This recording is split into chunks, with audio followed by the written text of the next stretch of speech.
Hey, everybody, welcome to our regular Friday edition of Total Health Live. I am Dr. Christopher Vogelmann of drvogelmann.com. And with me, as always, is the lovely, the talented nutritionist, noted nutritionist, and nutritionist to the stars, Monika Klein.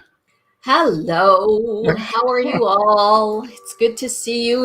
Welcome to June 4th. I know several people who have birthdays today. One was my niece and one is another friend of mine. And I'm sure there's many, many more who have a June 4th birthday. Oh, two friends, actually. Oh, three friends now that I'm thinking about it. Yeah, so happy birthday, everyone who has a birthday. And I celebrated distantly because my mother is in Canada, but she turned 100 on Tuesday. There you go. Unbelievable. And you know my dad's favorite phrase, which was, the first 100 years are the hardest. It gets easier after that. But he didn't make it, unfortunately, to that. Not quite. Almost, though. He made it almost. Hey, his DNA made it. So DNA keeps going on and on. The DNA, baby.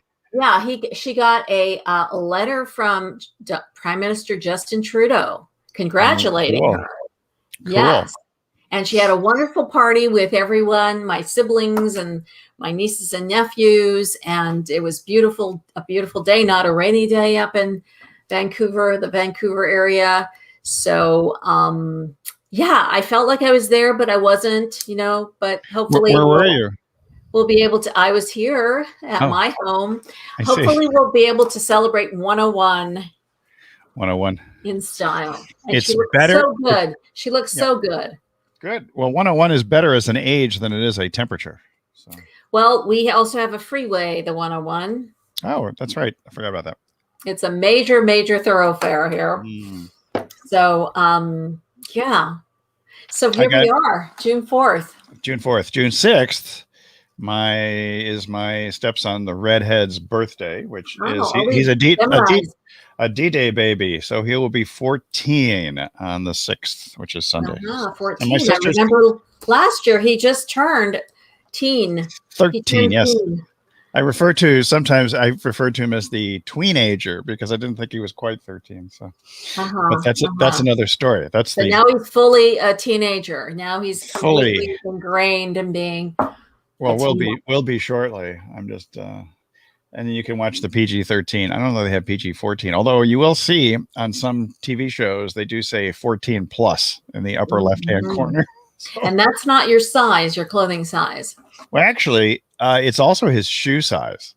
Wow. So yeah, I say 6'2", a size 14 shoe. He might be a 15 because there's shoe shopping going on today. So. Wow, and his mother is not that tall. No, but all of her relatives are really tall. Her grandfather, I think, was 6'6" or 6'7". Oh, so it's on her side. I thought it was. It's on both. Side. It's on both sides of the family. So he still might grow. He still. Oh yeah. Grow. Oh yeah. Yeah. He actually hopes he doesn't, but I think he's going to, based on the fact that his uncle is like 6'4", for example. Well, my father-in-law was 6'2", and my husband's 6'. So. Yeah. Yes. Anyway, so we're here. We are ready to dive into COVID news. Yes. So yeah, all the cities are gradually opening up. Even I talked to my niece and my brother and my niece last night, and they're planning to open up in Vancouver as well.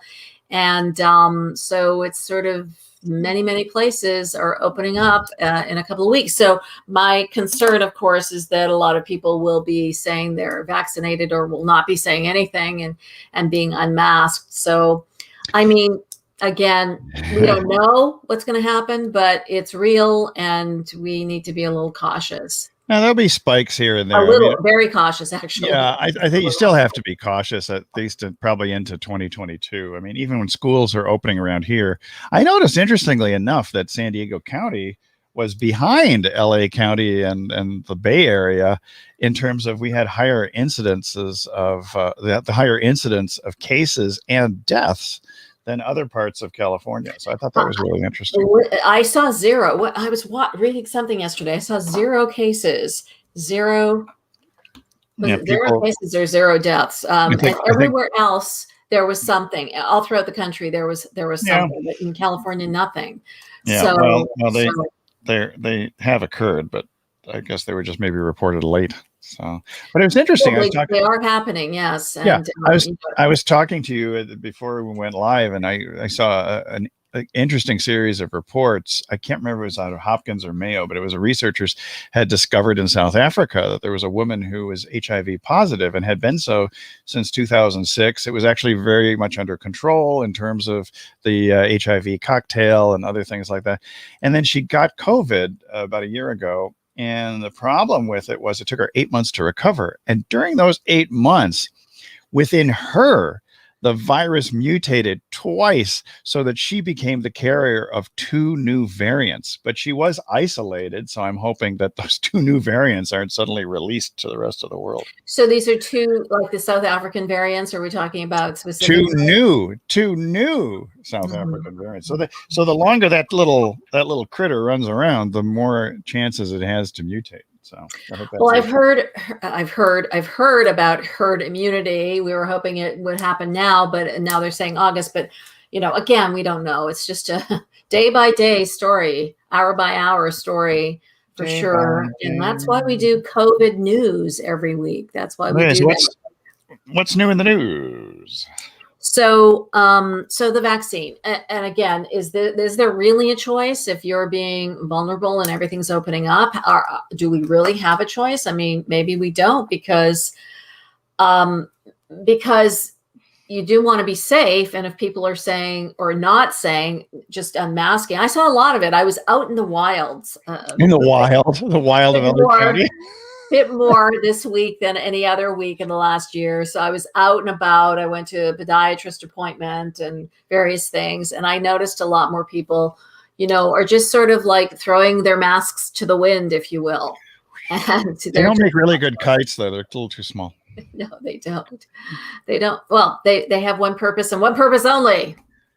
Which is to mask your identity during a robbery. It's interesting. When I put my husband's mask on, because he has to wear it in his transportation on his way to dialysis, I put it on and it's like covering his eyes.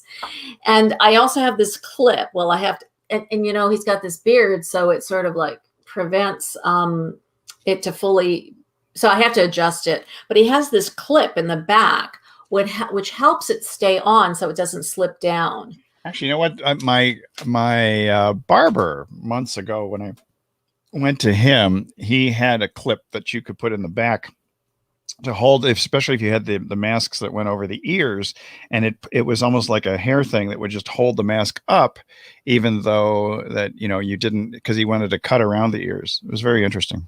Well, so it wasn't sort of like a little clasp there where you attach one part of the string and something like that. It was a clasp. I think it was more of a clip than a clasp. Yeah, so these are clasps, and I hope very soon that we won't even have this conversation about masks. I hope so. I think everyone feels that way. But I think Batman will always have that conversation. So because of this kind of potential where people will, pretend they've been vaccinated, which will make other people vulnerable, then there may be more mandatory vaccination cards, which again, I'm so, I'm not for a lot of the things that are going on, but you have to do what you feel is best. Really, that's what you have to feel. You have to do what you feel is best for you and your loved ones, whatever that may be. But do consider other people in the equation for sure. Hey, that's the big one. So there's always that interesting contrast between individual freedom, liberty, and individuality versus for the good of people all around you, and what your level of compassion and empathy happen to be. So exactly. There you go. Well, good there, Doctor. CC. So flu has been down during the past flu season. In fact, hardly any flus were reported, and they're attributing to masks. I saw this interesting interview about this specifically. And when asked, well, how come it didn't prevent COVID if it prevented flu? the flu. So so there's a question to ponder. How come it prevented the flu? They're but not different. Well, COVID? it's pretty easy because they're different viruses and they behave differently. Whoops, we got Right. But one of the biggest preventative tool that we had was a mask. And so if people were not wearing masks and they were making everybody else around them vulnerable, wouldn't that have been the same thing with the flu? Yeah, it would have. Now, one of the great challenges, because I was reading an article yesterday about this from Johns Hopkins, and what was interestingly enough, the gentleman who, oh gosh, what is his name? His name. I think it was Ellie Klein. It was another Klein. Ellie Klein. Ellie Klein Yes. basically was saying that that he predicted that there would be a decrease in the number of flu transmission cases.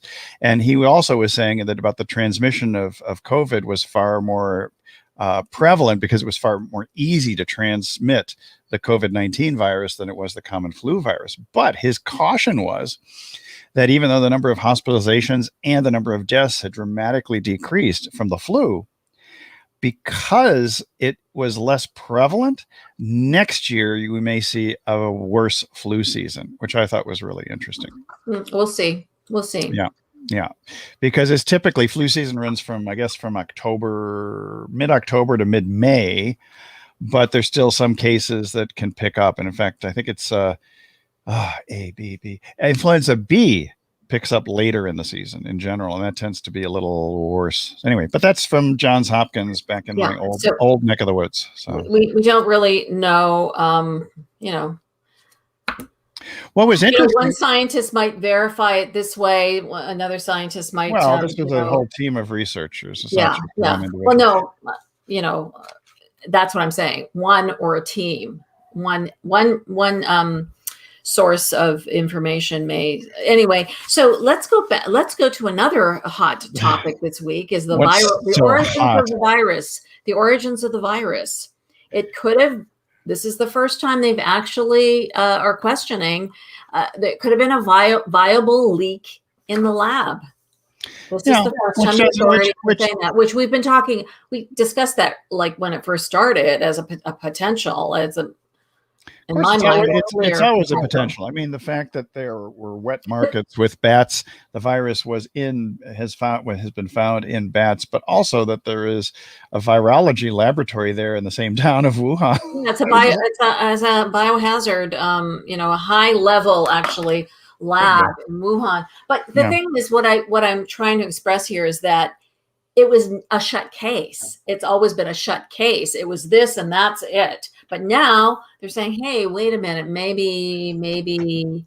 So even President Biden is saying, give me a report in 90 days. I want to know, and of course it's going to be difficult because how much will the Chinese authorities allow people to start digging and really investigating. So anyway, I'm happy to hear that there's potential of things not being ironclad. This is actually what happened, and that don't ask any questions, which is not so in all of this. You have to ask questions. You have to investigate. You have to dig further and see what's happening, what's happened and what's happening. So that's something that just new in the news this week. Okay. And that's all I have to say about that. That's all you have to say. So I kind of feel like Forrest Gump when I just said that. And that's all I have to say about that. Life is like a box of chocolates. Box of chocolates. You never know what you're going to get. So interestingly enough, when you look at vaccinations, and herd immunity and other things, the Northeast of the United States is the most highly vaccinated area. Even in Maryland, which is considered mid-Atlantic, they have very few cases, and shooting all the way up into New Jersey and New York and Maine and Massachusetts. It's extraordinary to see the regional differences. And in the southern states in the U.S., in particular places like Louisiana, Texas, Florida, Texas, Louisiana, Mississippi, Alabama, all those places, there is far less compliance with vaccination, or there's just far fewer people. There's greater resistance.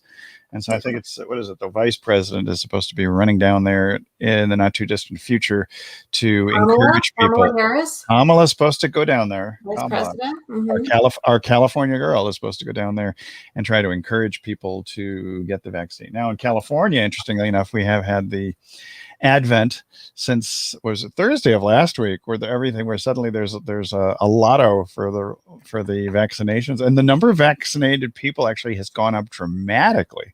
Yeah, in the last it's all week about the money.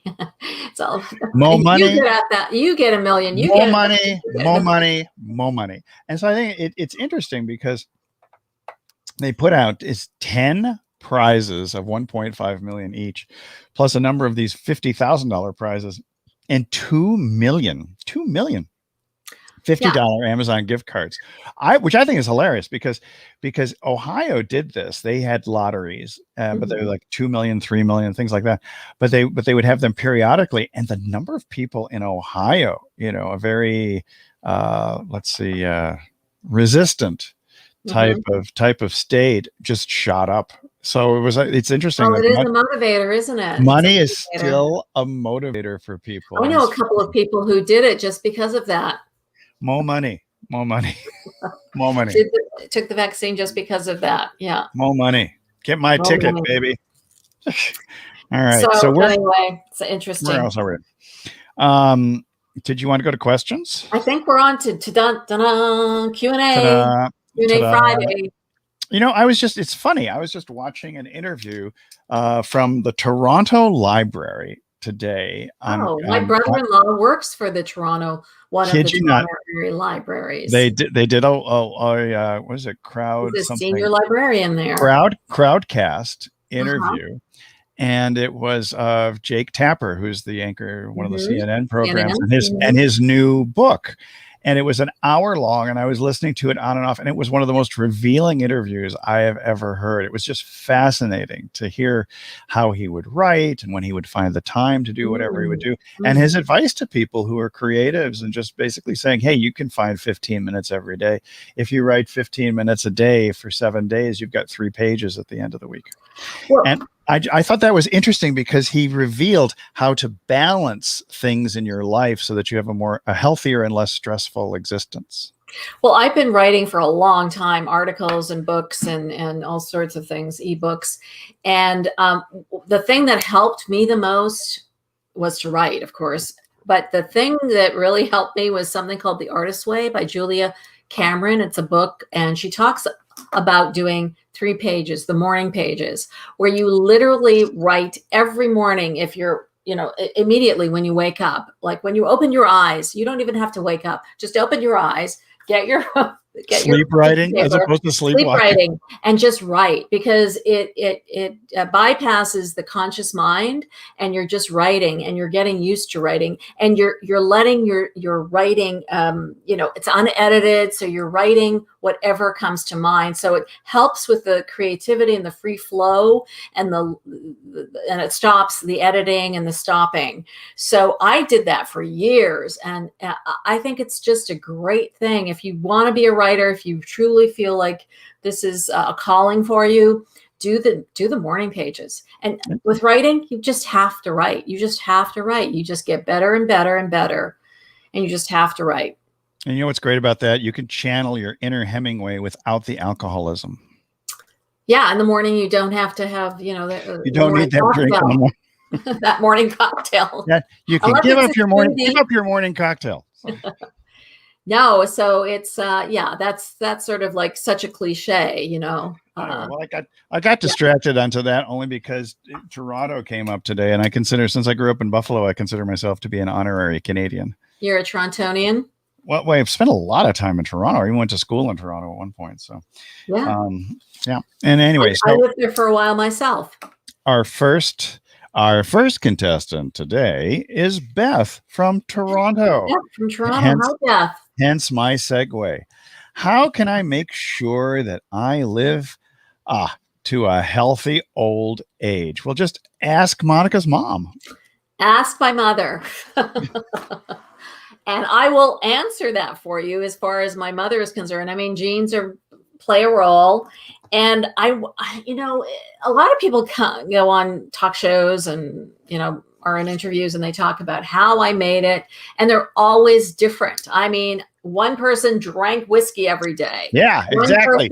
One Jack, person a Jack Daniels a day will get you to 100. And smoked, and the other one, just a very positive attitude all the time. I'm just positive. The other one is like, I'm going to give to my community, or the other one is like, everyone is different. Or don't repress anything. Just speak your mind, no matter how bad you might feel. Yeah, I mean, there's that too. And I mean, I look at my mother, and laughing is really important. Being able to laugh and being social, I think, are two important things. I mean, you can laugh not being social, but I mean, you can just watch comedy. But I think laughing and certainly eating well plays its role. My mother had this amazing garden. She grew up on the land, and very physical for most of her life. She was very active until she, became wheelchair bound at the age of how old was she? About 79 at that point. So I'd say some of those things are probably key factors: active, eating well, laughing, being social, having a creative outlet as well. Well, and a lot has to do with really more than chronological age. It really has has to do with the quality of life that you have, regardless of how old your body hangs on. Well, one of my famous lines is, "You get old when you stop going for it, no matter what your age." That happens. You have to be engaged. You have to be engaged in life and enjoy life. And yeah, did I interrupt you? No, I mean, I've been engaged a few times. Yeah. So being engaged in life, enjoying life, doing, not sitting back and letting life pass you by. You mean not doing this? I think you have to do that too. You do have to have a balance. You need to pace yourself. You need to relax. I think too much do is not good. Too much do is just do. Okay, I'm not going to drink when you're talking. I have to apologize, because I do the same thing to my wife, and I just come up with some remark, and she'll either, she runs the risk of snorting. After I said it, I realized she runs the risk of snorting or choking. And so, yeah, I mean, I realized after I said it, why did I say it? And of course, I'm glad I put my glass down. Lady, step away from the glass. Put the glass down. So yeah, it's like taking a break. The Do Less program. The Do Less program. So that's really important. Rest, good sleep. My mother is always a good sleeper too. So never underestimate the power of sleep. In fact, there was a book. God, it was it a Dr. Jackson or somebody was recommending it today about the power of sleep. And this was recommended by an internet marketer who used to work till the wee hours and get only maybe 4 or 5 hours of sleep a day. And he changed his whole outlook and his whole lifestyle recently because of reading this book. And now he gets his 8 hours every night. Yeah, I mean, whatever sleep you get, make sure you make that a priority as well. But I think being out in nature is also key. And again, I'm just taking it from my mother's life, just looking at what she did and what I try to also do. Again, we have the people who do smoke the 2 packs a day and have the Jack Daniels and all that stuff. But how healthy are they? Well, they might have lived to 115 or 120 instead of 100. So that's the other. Was the alcohol killing the bacteria? We don't know. That's right. Just forget that vaccine. Just drink more whiskey.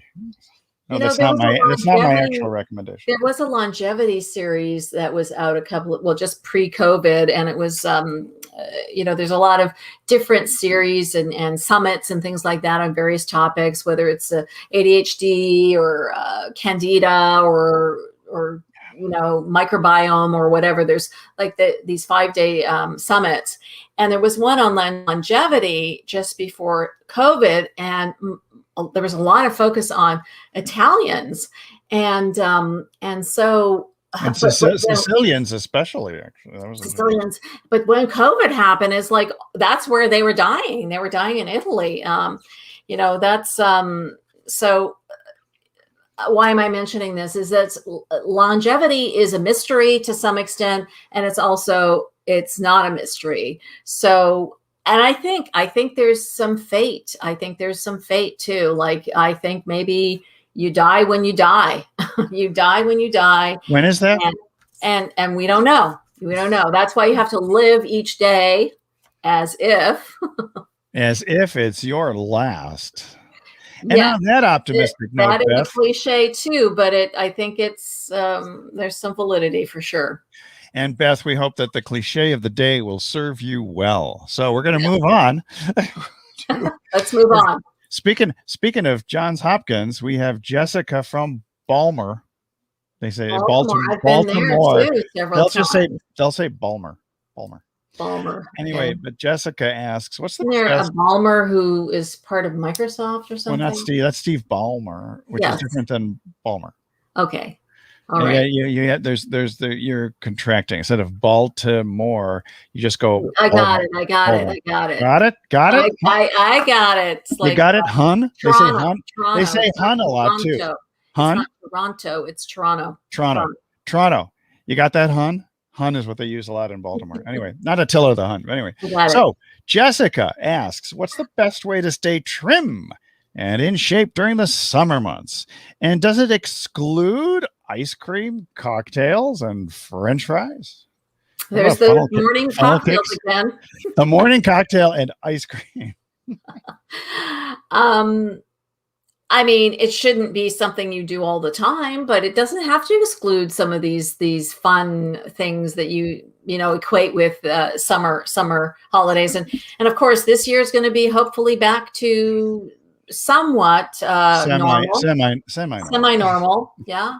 The new normal. Remember last year we were talking about the new normal, but this will be a little bit of a new, semi-new, normal-ish kind of summer. That's semi-new? Semi-nude, normal-ish. Not semi-nude. Yes, maybe there'd be more skin exposure this year. You probably will be going to the beach, so get your vitamin D. So you don't want to cut yourself off from some of these fun things, but there's a lot of people that can't just have a little bit of this. It becomes an addictive pattern. So you're having ice cream every day because you love it and it's creamy and it's smooth, or you're having that cocktail every day at a certain hour, and that becomes repetitive too. So you just want to, pace yourself and don't make a habit of it. Just have it every once in a while. Yeah, I think I have a patient of mine, who's also a friend of mine, and he used to have his little bowl of ice cream every night at 10 p.m. before he went to bed. And mind you, he was in incredible shape, 100-mile bike races, all kinds of things. But he just couldn't get rid of some of the pounds around the belly. And so I just directed him to perhaps cut out the ice cream every night at 10, and that fixed it. He lost that extra weight very quickly, by the way. Did he stop eating it completely, or everyone? No, but he just didn't have it every night at 10 p.m. Yeah. So it's habitual for sure. All those things are habitual. Son of a habitual.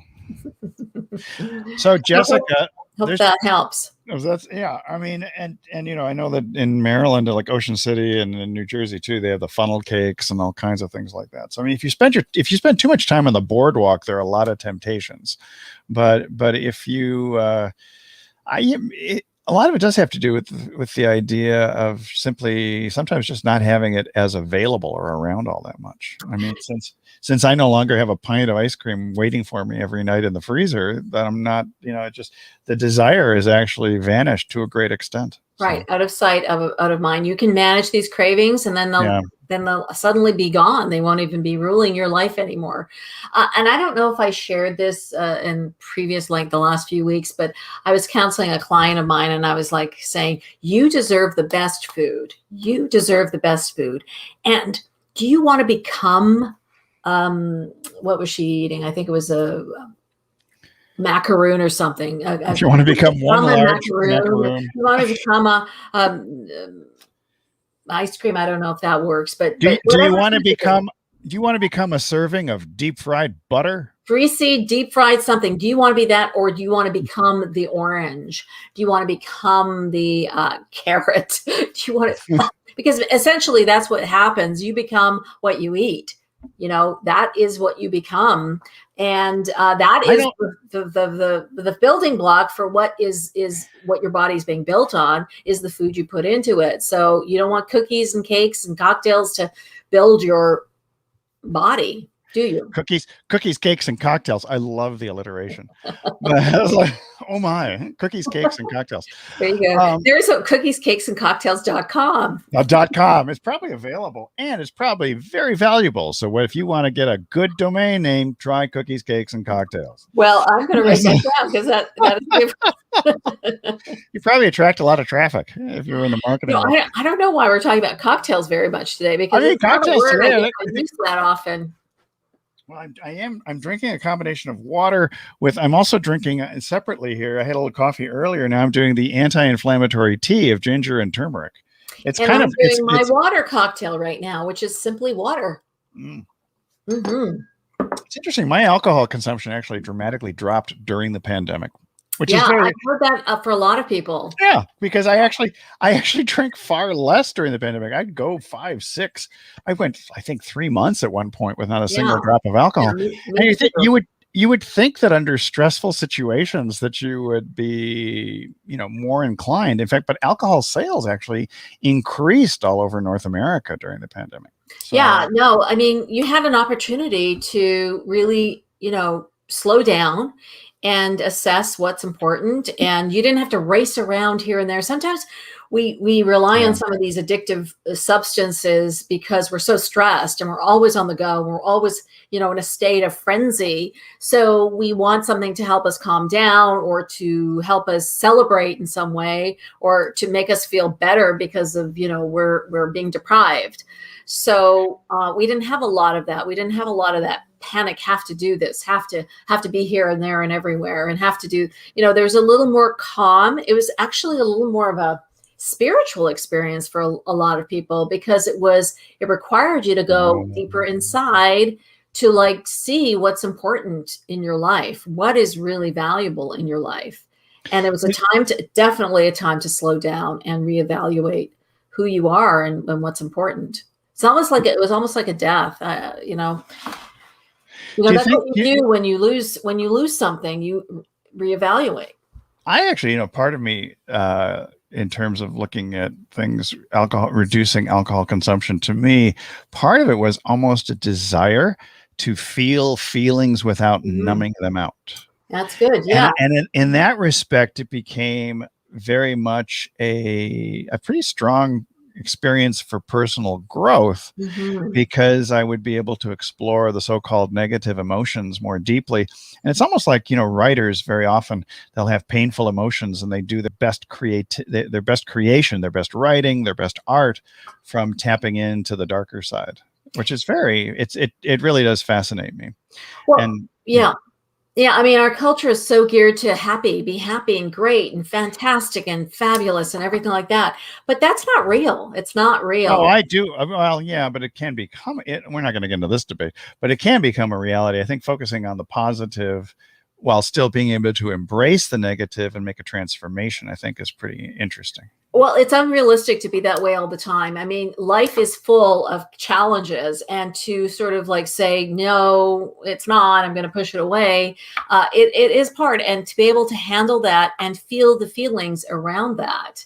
I find that a lot of the clients that I've worked with, and, I've experienced this myself, it's like the pushing away of negative feelings and not feeling them and suppressing them and using food to help suppress is something key. I mean, we have negative emotions. They're just part of who we are. And to be able to say, okay, that's fine. That's fine. It's okay having this emotion. It is okay. It's not a bad thing. But our culture. So Jessica from Baltimore, does that give you an answer? Yes. Well, you asked about French fries too, didn't you? She did ask about we French didn't fries. even talk about French fries. We did. We got hooked on the ice cream and the cocktails. Yeah, sorry, we got off on a tangent a little bit, but it's all encompassing when you talk about your food and your lifestyle and your things that benefit you. And so, since it's all encompassing, as far as the compass goes, we hope that puts you in the right direction. Yes, and here we have next. We were just talking about Ohio earlier about their lottery for the vaccinations. Edith from Akron, Ohio. Edith from Akron. Hi, Edith. Edith. She says, I have a tendency to eat to please others. I remember this question. When I go to somebody's house for dinner, I often overeat to make my host happy. Is there something wrong with this? Yeah. That's my answer is yeah. You can take it from there. And I don't think this is unusual, Edith. I think a lot of people do this. And yeah, no, you're eating for you and nobody else. Right. This is all about you and what you need. And your host, if they are upset or offended that you're not eating something, well, that's their issue that they need to deal with themselves. So they could have control. They could have control issues. They want to control people around them and what they do. So. Yeah, but that's their issue, and they need yours. to deal with it, not yours. Your issue is to go there, enjoy yourself, and not overeat and doing things that I mean, even if it's not overeating, you wouldn't do things that if they told you to, you had a knee injury and they told you to jump on their trampoline in the backyard, you wouldn't do it. So just because, I mean, even though that would please them for you to, be doing something that they've asked you to do. I mean, I don't know if that's a great example, but you shouldn't do things that are not going to help you and serve you and be, best for you. I mean, Edith, that goes to a deeper issue that I find with a lot of folks, even those who are in the helping professions, doctors, nurses, and others, and assistants and all, which is this notion of the people pleaser, that we will often, many of us will do things for other people, which may not be in our best interest, but we want to be accepted by others. And so I think that's more of a mental emotional thing when it comes to trying to make somebody else happy, to keep the host happy. So it reminds me of my eating style quiz. Remember my eating style quiz? We do remember the eating style quiz. One of the 12 styles is people pleaser. The EST. For the EST, which we may bring back again because it's a fun thing to learn, and it helps you learn about yourself. So there is a style called the people pleaser, and so it is, again, Edith, you're not alone with this, and requires a little bit of consciousness about how you are in these certain situations. So I'd be more than happy to help you with depending on how serious this is, I would be more than happy to help you overcome and use some strategies when you're in these situations. And you can drop us a line here, even in either coachingforhealth.com, or drop us a line here on the Facebook page or the YouTube or wherever you're watching, because we're in 8 different locations right now, including Twitter.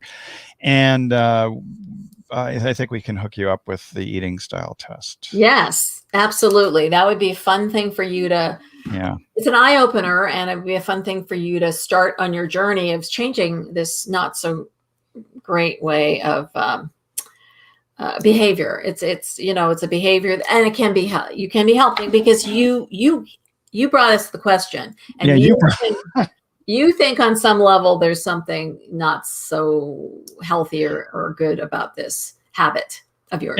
Yeah. Well, I mean, and you actually evaluated it too. You said, is there something wrong with this? So you already have the notion in your head that maybe pleasing others by eating more is not necessarily the best way to go. So. Yeah. And there's no right or wrong here. It's just what's better for you. It's finding a better way for you. You're not eating for other people. You're eating for yourself. So. Exactly. Amen to that. Hallelujah. Hey, and speaking of hallelujah, the great Lone Star State, we have Jeff from Austin, Texas. Akron and Austin. I used to live in Texas, and I noticed one thing when I lived in Houston, that Texans often will speak in a different accent. It's almost like they have their teeth clenched sometimes. It's as if they're trying to keep the dust out of their mouths with the teeth closed. I always found that really interesting. I mean, I got to the point within the first couple of weeks of living in Texas of saying y'all. Did you ever ask somebody that? Oh, y'all. I say y'all a lot, and then I wound up getting to the point where I'd say appreciate it. There's no Appreciate I. it. It's not I appreciate No, that. appreciate it. It's Yeah. appreciate it, ma'am. But I never could get to the point, even after living there for almost a year, I couldn't get to the point of I'm a fix 'em. I couldn't do that. Did you ever ask them about the dust? No, that was just my observation. They kind of they're talking like this. They really don't do that sort of thing. It's not the sweet Well, you should southern ask draw. them if that's I the will. case. I've got a lot of friends just south of Austin and Bernie, Texas, outside of San Antonio. I'm going to have to ask them that question. Anyway, Jeff, that was my aside for the day about Texas. Jeff from Austin says, I'm a school teacher. Good for you, Jeff. We need good school teachers. And I'm looking forward to summer break in a couple of weeks, unless you're a parent. During the lockdown, of course, I worked from home and often traveled frequently to my fridge, my cupboard, and so forth. I ended up gaining 40 pounds. 40 pounds over the year. Wow. Now that things are different, what should I start doing first to get back to my lean self? Wow, Jeff, I thought we were getting something with the COVID 15 or 20, but 40 is quite a bit, Jeff. Have you stopped Did you stop exercising, or what was your trips? You're running to the fridge or walking to the fridge and cupboard. That's pretty significant. And you've dealt, Monika, with some very significant weight loss issues over the many decades. With my clients, yes. With your clients. Well, not you personally. Well, once you cut out the morning cocktails, you're golden. You're golden. So, Jeff, come to my site, Cookies, Cakes, and Cocktails. Cookies, Cakes, and Cocktails. We will have a circle with a big X on it, and that's the site. That's it. That's all. That's it. At Cookies, Cakes, and Cocktails, you'll see all the ways things could go wrong. Just a circle with an X. It's a big circle. So, okay. So, I mean, I'm just beginning. Start at the beginning. It makes me want to sing that song. Start at the very beginning. Once upon a time. Sound of music. Let's start at the very beginning. Yes. Very good place deer, to a start. female deer. Okay. I think if you've been eating more deer than other things, you've been a little leaner. So but we're trying to be more plant-based and plant-based focus in our recommendations here at Total Health Live. So let's start at the very beginning, a very good place to start. What? ABC, do, re, mi. Okay. It's the sound of music. There we go. So you just need to start moving again, but most of your focus should be on what's happening in your kitchen, in those cupboards, and wherever you said the fridge. Clean them out. Start loading them with vegetables and fruit and lean protein. And you need to really focus on 3 meals a day and cut out the snacking for now. And have these 3 meals a day just to get you on a schedule. So you are you have like this sort of like you're somewhat protected when you have these 3 meals a day. And this is the range when I have that first meal, like maybe it's 10 to 12 is your first meal, or 9:30 to 11:30 or something like that. You will be on vacation. So you're not having to be at school or getting up at 5 in-the-morning. So you'll have much more flexibility with your schedule. So this is a wonderful opportunity in the next 2 months. 2 months, I suppose. Some people have like 2.5, too. Yeah. So it's a perfect opportunity to get some of those not beneficial habits out the door, get them out the door and refocus. And we don't know what you were doing before, and hopefully you had some healthy habits before. So have a protein, a good protein, some fruits or vegetables in the morning. And then the same thing every meal. That's all you really need to have is vegetables and protein and some grains. And that's all you need to do. Stay away from sugar, stay away from the salty snacks, keep them out of your home. Yeah, my suspicion, Jeff, is when you're talking about this, is your fridge may have had some goodies, and I have a funny feeling that the cupboard was filled with chips and other things like that. And that's often the case. People like that mouth feel of something crunchy, and it's very emotionally satisfying, especially when you're trying to deal with, several classrooms full of 30 to 40 kids and all the assignments and things like that. I had one a client who's a school teacher, and she was, she was not a tech person, Hmm. and so she, of course, had to suddenly become a tech person. Well, And at least be zoomable. yeah, yeah, and all the grading, everything had to be done online, so it wasn't, everything had to be done online. So she was sitting a lot too. So that's another thing. You won't be sitting, and in fact, it's a thing of the past. You're in the classroom now. For the most part, most people are in the classroom, and you've only got two weeks left of that, and then you have a great opportunity right now, a really great opportunity and I'm glad that's probably why you set this question, because you're on the verge of making some good changes, and you have the time now and the bandwidth. Yeah, one thing, Jeff, too, is just to drink a lot of water, stay well hydrated, because you'll find that a lot of times hunger, Cheers. actually thirst often masquerades as hunger. Mhm. In a number of instances. And so sometimes if you just drink a glass, just grab a glass of water and drink it when you feel hunger pangs, you may find within 15, 20 minutes, even 10 minutes, that disappears And because of focus, hydration. yeah, and focus on your kitchen and your food first before exercising. I mean, that's 80% of the battle here. So, initially focus on that for the first 2 or 3 weeks, and then you can start going out and walking and exercising. And I mean, you can do it all at once if you want, but just know that you'll be probably wanting to eat more when you start exercising right away. And Jeff, I suspect you may have a drinking problem, which is that you're not drinking enough water. So That's a not drinking that you got the problem. cocktail, not the cocktails that we talked about earlier. Yeah, this is the drinking game here. It's the drinking game. Today's the drinking game. Mm-hmm. One of my instructors from Savannah, Georgia, Dr. Rudy Lynn, used to say something. He says, I'm about to have myself a gin, oxygen and hydrogen. That's good. That's good. Yeah, there's Watch What Happens, Andy Cohen. They have their drinking games every time a word is mentioned. Well, this is a new kind of drinking game. Vegetables, fruit, whatever. Just whatever. When you hear the word whatever, whatever, have some water. Just have some water. And that's really good advice. Oftentimes you think you're hungry and it's not really hunger, it's thirst. I've done that. I've done that with my teenager, which is and you did say something about your lean self. So it sounds like you were you lean. used to be lean. Yeah. So you can do it. Well, hopefully you weren't lean and mean. I mean, and I'm just wondering about that. Back to my lean self. Not that you're leaning like you're tilting either, because you could lean like this with bad posture. Stay away from the pizza if you're leaning. Stay away from the leaning tower. Do not become a leaning tower. But you can still be a tower of power for yourself and for your kids. So by the time you get back, no doubt. By the time you get back in the fall, you could easily have dropped 20 to 25 pounds. They'll say, what? Is that Jeff? Is that Jeff? Okay, so we're going to move on. If you have any other questions, Jeff, just drop us a line underneath this video. It doesn't matter. As I said before, it could be on YouTube, could be on Twitter, could be on the Book of Faces. So up to Washington State. Man, we're traveling all around from Texas to Washington State. Philip from Spokane asks, he says, I'm still nervous about taking the COVID vaccine. There's so much controversy still around how safe it is.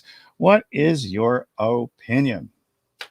Well, I think we answered it earlier. I mean, it's really up to you. And you're far more likely to die. Well, this is if you get to the mortality part. You're more likely to die of COVID than you are of the vaccine, period, statistically. So there's always a risk to whatever you do. Don't get me wrong. There is. It's really up to you. But if you decide not to, just be safe and make sure that you're consider it as well.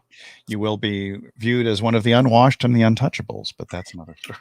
Yeah, that's a problem too. But so it's really, I mean, it is a tough thing, and there's a lot of controversy around it. And so, but more and more people are getting vaccinated, and So, well, do the research and don't believe everything you see on social media. I think that's the most interesting thing, because there's a lot of rumors like microchips and crazy stuff like that. That is just, I'm sorry, it's just fantasy.